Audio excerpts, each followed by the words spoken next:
This is the Philanthropy Show, connecting and inspiring philanthropy. Here's your host, Louanne Walters.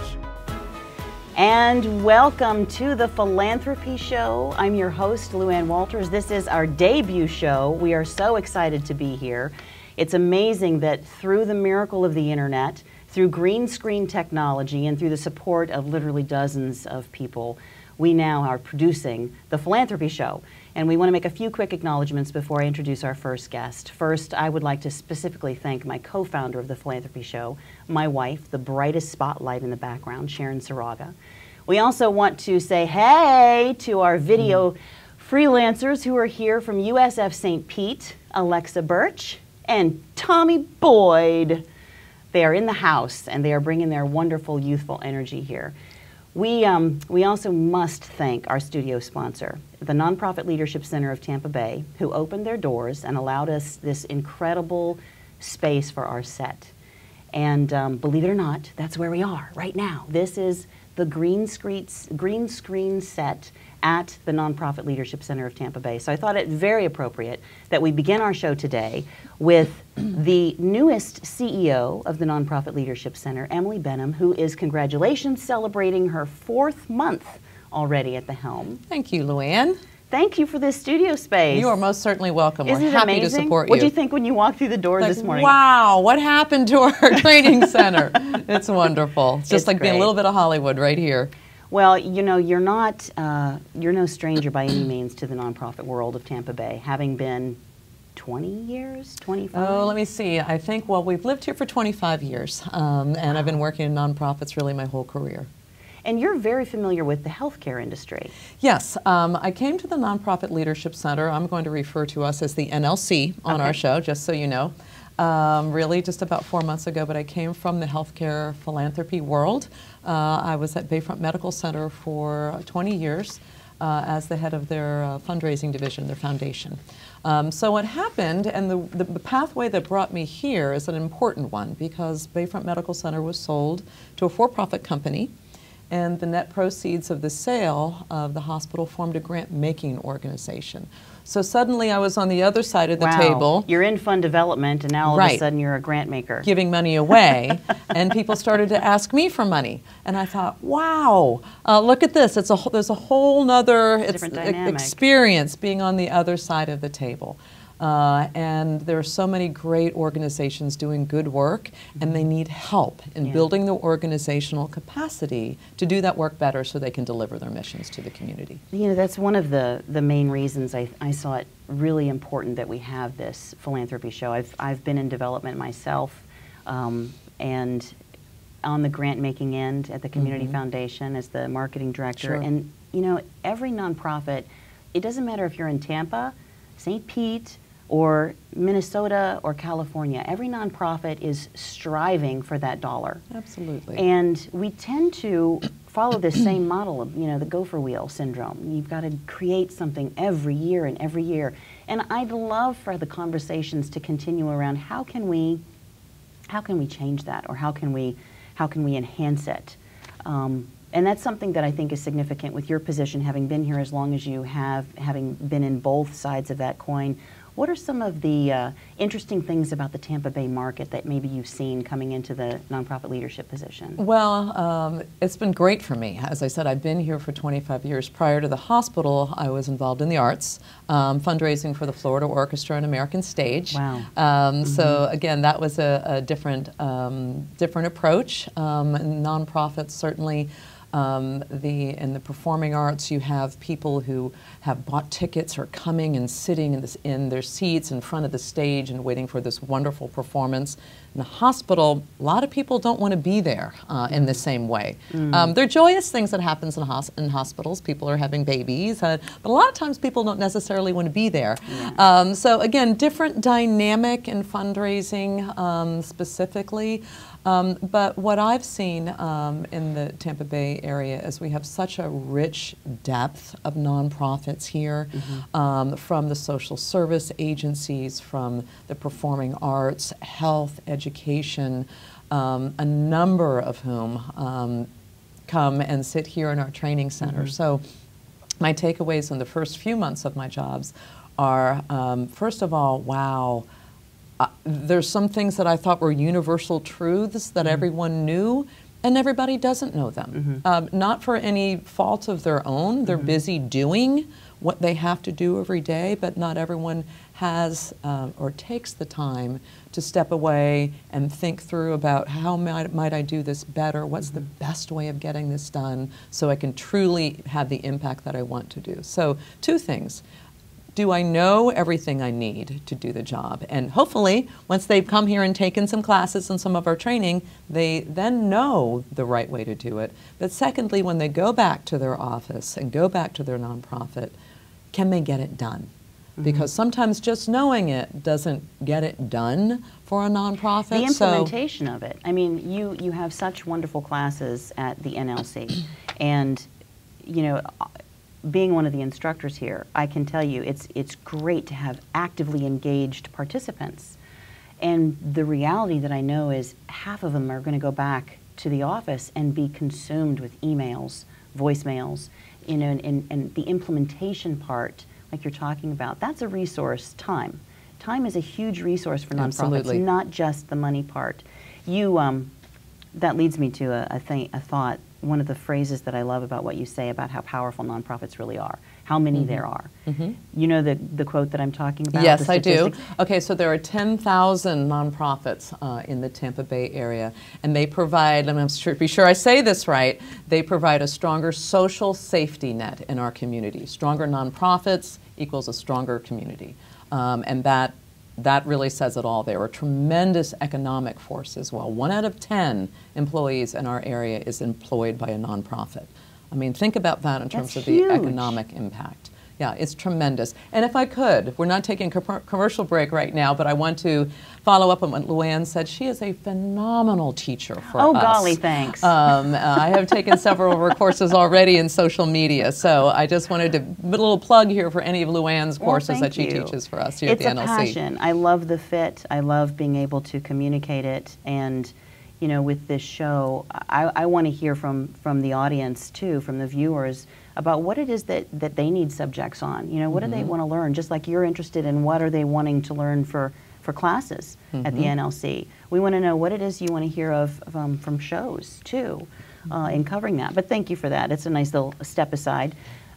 Back to in your background, and I loved how you brought in the orchestra and how you gave the difference between, at one point you and I were talking, and you were talking about you've got your season ticket holders and you've got your, there's a dynamic there, and I think share that, because I think that might be fun for some folks Absolutely. to hear. One thing that I found here at the NLC, and a new world for me, healthcare, hospitals, very different from this environment, but one thing that gave me great comfort as a new leader was, oh, there are a lot of similarities to the dynamic of this organization with an orchestra or performing arts organization. Really, we're sitting here in our studio, which is our classroom, which is our theater, if you will. The students are sitting in our seats. They're our audience. Our teachers are our guest artists. They're standing on stage. They're presenting material for people who have paid to come listen to it.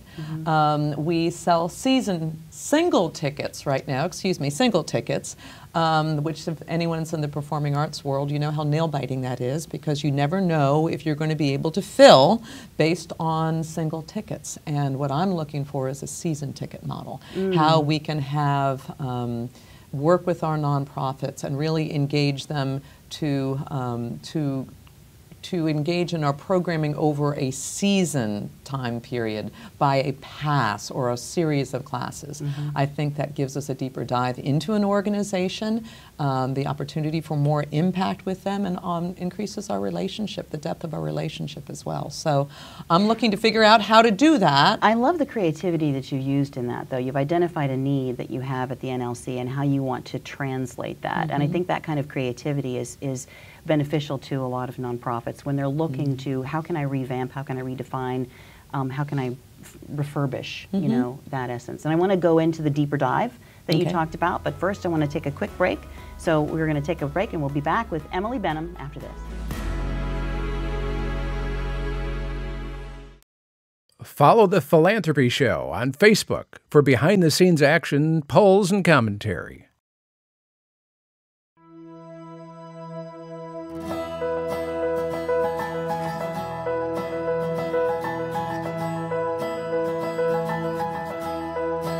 The nonprofits that come here are critical to our community.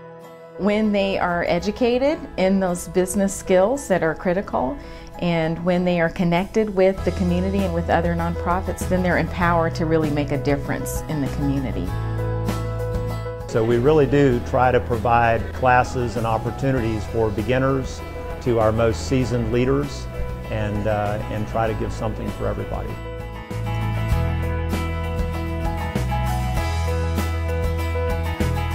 Well, I would describe myself as a frequent flyer at the Nonprofit Leadership Center of Tampa Bay, and I would also describe myself as a satisfied customer. I started attending classes or sessions at the Nonprofit Center probably about 3-4 years ago. It's always because I've had a really deep passion for development. The latest have been board development, for me as an executive director with Board Source, and then with my board. I have approached the Nonprofit Leadership Center staff on more than one occasion to run scenarios by them that I was grappling with as executive director. Going through the training was refreshing, it was empowering for our board, and I think it's going to engage them more in our organization as well. I'm very proud of what the Nonprofit Leadership Center has become, and it's wonderful to see what started as an idea around a table develop into a valuable resource, and I look forward to seeing it double in the next 5 years.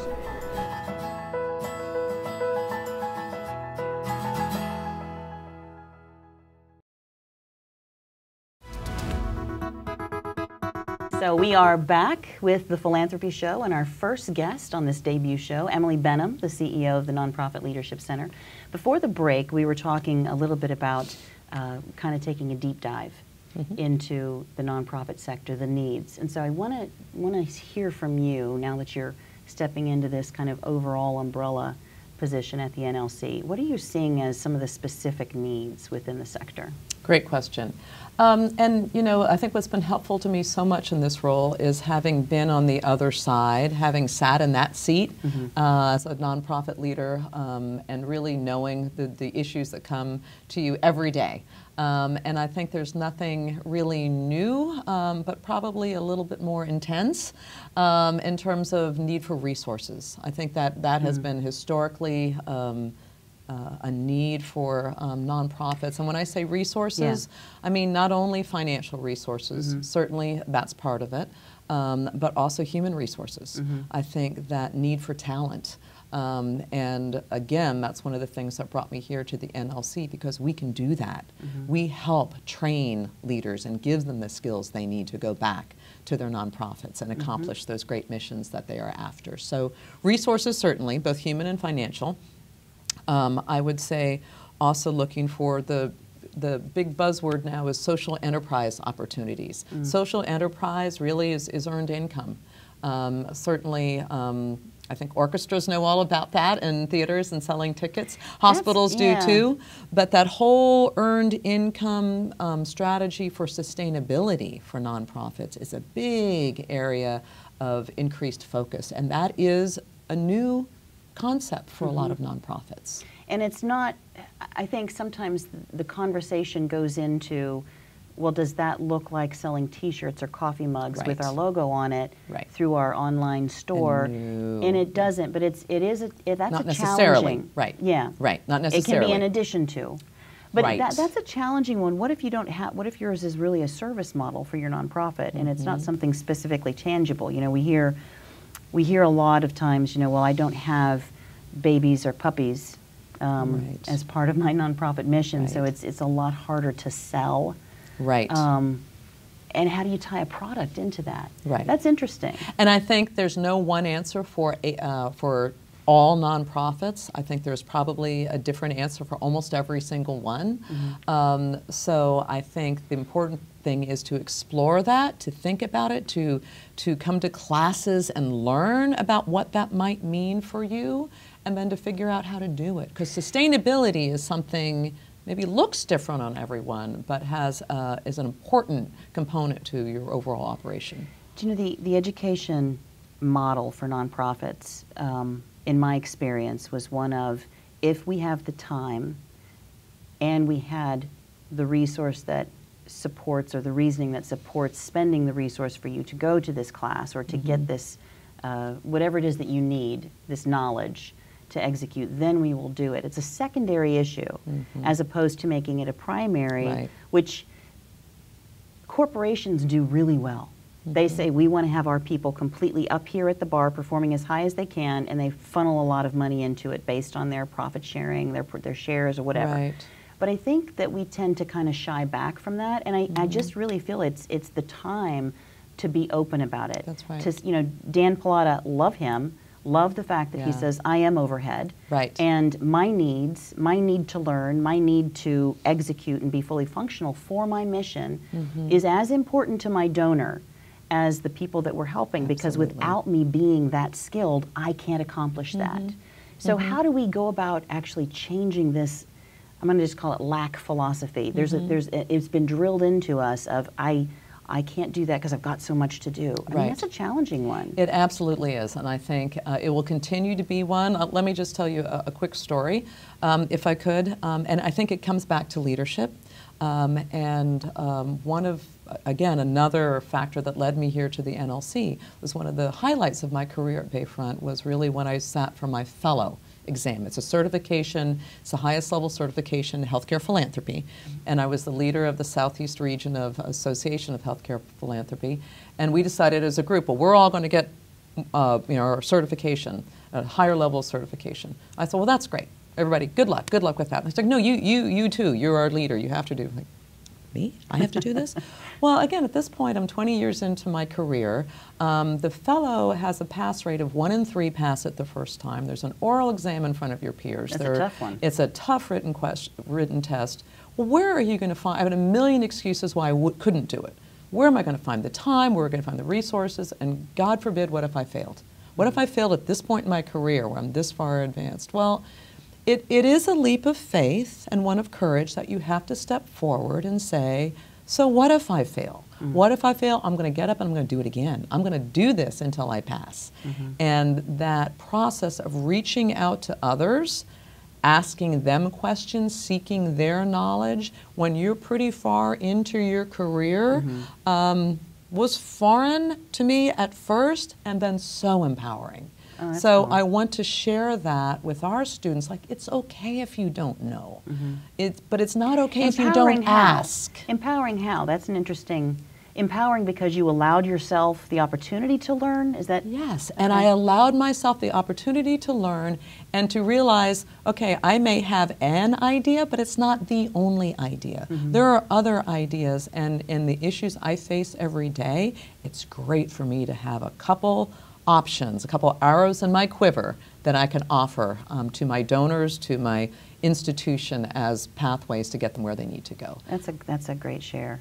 Yeah, that's something to think about too. Yeah. And I want to be sure that, again, I say to our nonprofit leaders, it's okay if you don't know, but take the time to figure out what is the right answer and seek out that knowledge because it'll make you better. And get your board on board. Absolutely. Get your board on board with supporting your and your staff's educational opportunities. Yes. And kudos to those boards who already are. But that is so important. Yes. And that can be a detriment to the executive director or the CEO who really wants that, really, but doesn't feel that they have it. Really, so truly. Can you talk about board development, governance, that kind of thing? I absolutely will. Touch on it. That's a big issue, but we'll touch on it. It is. It's a big issue. I think top 2 requests we get all the time are for fundraising. That's why we have a Fund Development Academy with Sarah Leonard, our director, our full-time instructor, and board governance.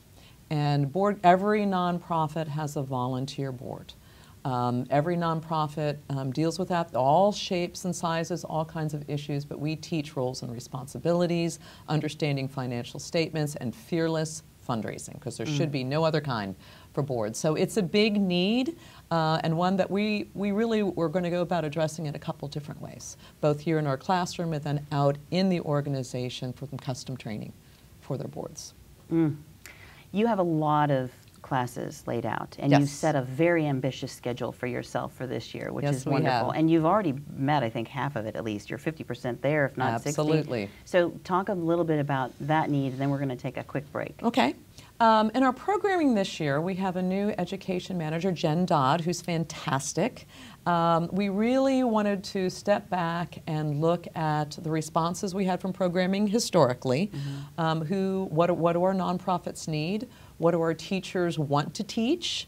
We have a great bunch of really talented subject matter experts that teach our classes. So really the marriage of all of that, and the NLC has grown every year. We felt that 2015 was the year to really provide some new offerings. I think we have 14 new classes, and kind of almost like a peacock showing our feathers. Like, here's every single and way. this is just January. Right, this is just January, right?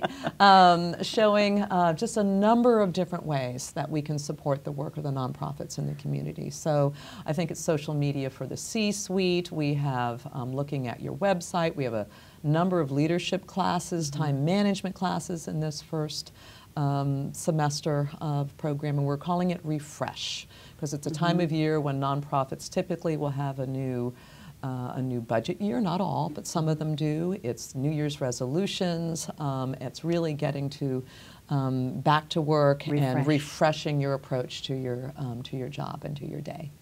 What other areas of focus are you looking at? You mean for our work here at NLC?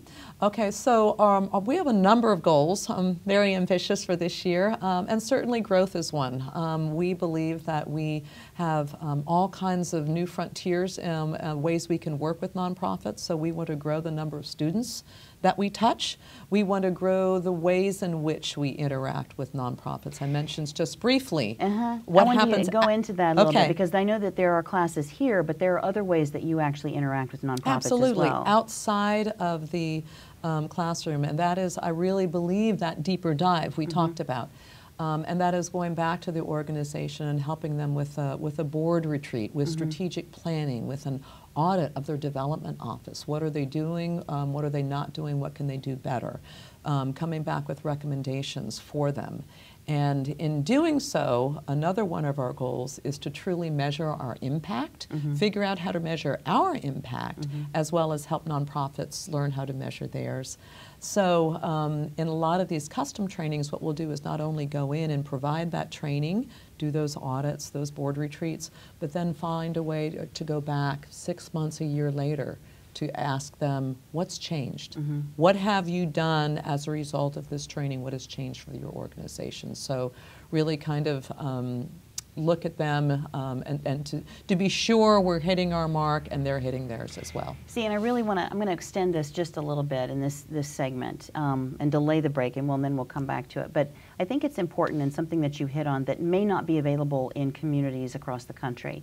But if it is, that your role is not simply as a training center or a classroom, or you know, sometimes it might be looked at as an online, well, you know, the classes are not online, don't be confused with that. But here's this offering of classes and what can I go to? But it's an actual partnership. It's a collaboration with the nonprofit to really find out what they need.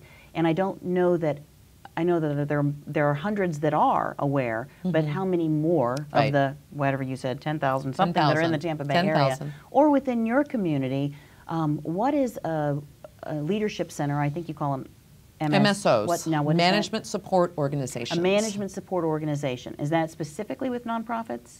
It's a type of nonprofit. That's the type of nonprofit we are. I know it's jargon. We're not supposed to use jargon, but we are MSOs. There are 5 or 6 of us throughout the state that provide this type of support. Each of us is a little different, but we provide this type of support to nonprofit organizations. And what you do is a fundamental benefit, resource, help, aid for the nonprofit. So that's why I just wanted to bring that up, to encourage folks across the country to look in your communities, look in your states, and see where the nearest MSOs are. That's absolutely true. For help that the NLC, the Nonprofit Leadership Center of Tampa Bay, so diligently and admiringly, I admire you in doing it, offers. So thank you. Thank you for letting me extend that. We're going to take a short break and we'll be right back.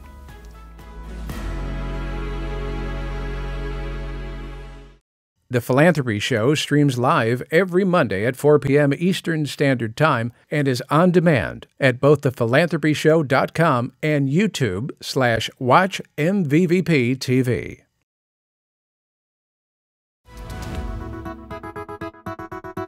Welcome back to The Philanthropy Show, our debut show today with Emily Benham, CEO of the Nonprofit Leadership Center. Thank you again for coming on. Thank you, Louanne. We've touched on some pretty deep stuff today, and I'm going to take it a little further, but actually it's going to go more of a heart space, and this is what I like to call truth or care.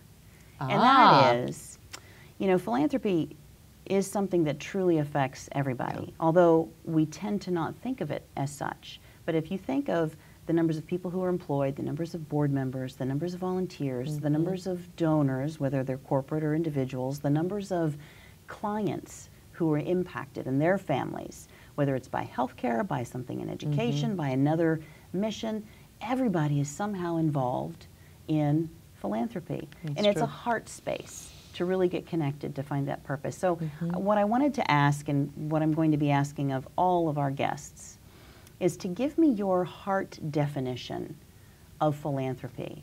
And truth or care, being that can be as just to explain it or through a story or something that's important to you. So how do you best explain philanthropy and why it's important to you? That's a great question. I really appreciate your asking that. And I think, again, philanthropy is personal. So I would love that you're asking all your guests that, because everyone will have a different definition. And, you know, I know all the science and the art behind fundraising, having done it for so long. And there's so many different stories I could tell, but I really, for me, it really is about selfless giving. People give for a number of different reasons. People give big gifts, they give small gifts, but it's really about selfless giving, to support another person, another organization, an animal, anything that really moves you. And probably the story I want to tell, because I think this illustrates it so well, is from my time at Bayfront Health Foundation, and we did an employee campaign to raise money from the 2,000 employees at Bayfront, and it was kind of crazy, very creative. We took the Survivor game TV show, and we divided the hospital up into different teams, 5 different teams, and had them compete against each other to raise money, right? To give away vote money. Each other off? Oh my goodness! Believe me, there was a lot of friendly competition. It was a phenomenal campaign. Really got deep down into the organization. People had fun. They realized the impact of their gift.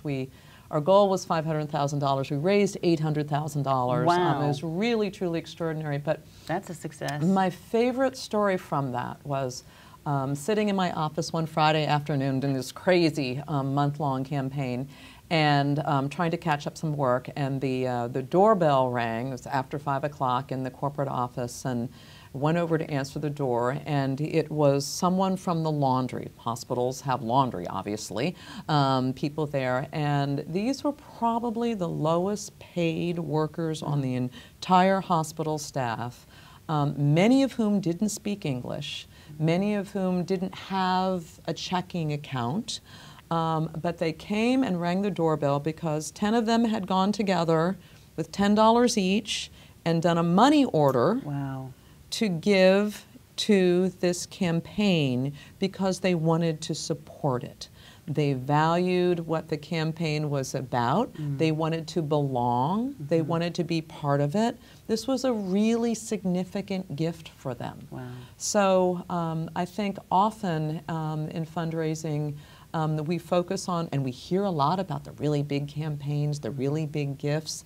I think it's as important to focus on why an individual participates and to know their story and tell their story. Because that made me stop and think, wow, we have really, the message has gotten through to this big old organization, and here's somebody, here's an employee in our laundry who really wants to make a difference and be part of something like this, and came forward with a $10 gift with a money order with 9 other colleagues at the same time. So that's a story that I remember often, and I talk about often, because it really is a great example of philanthropy. And it's philanthropy connecting people. Yes. It's people connecting to people. Yes. And that's what we want to do. Mm-hmm. Thank you for being our guest on the show today. You are most welcome. Thank you for inviting me, Louanne. And thank you for being our studio sponsor. Yes, we're thrilled to do that. And allowing us this wonderful space. So it was great. Thank you. Thank you. Loved having you on. So be sure to join us next week. We're going to be looking at some big conversations in philanthropy with Dave Beamster, for the President and CEO of Florida Philanthropic Network. Have a great week. We'll see you next time.